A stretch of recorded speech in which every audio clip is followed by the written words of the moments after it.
Trigger finger and trigger thumb can progress from mild inconveniences to preventing normal hand function. A painful and locked finger can be treated conservatively, however, they are much easier to resolve in the early stages. The goals for treating tenosynovitis are to decrease pain and inflammation, while also promoting healing and tissue repair. Ice, heat, stretching, and exercises are easy home treatments.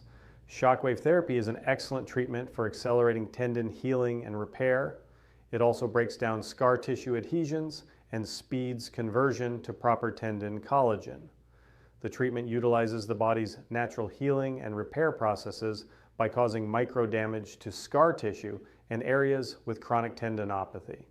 Shockwave therapy creates a high-speed compression on the tissue that effectively stomps on the tissue.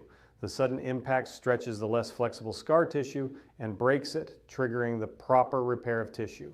It produces a peak pressure over 1,000 times that of ultrasound waves to stimulate tissue repair and break up scar tissue. It is a very different treatment than ultrasound.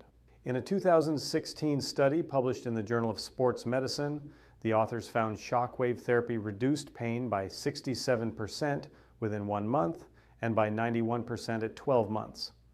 The recurrence rate of trigger finger was only 6% at 1 year post-shockwave treatments.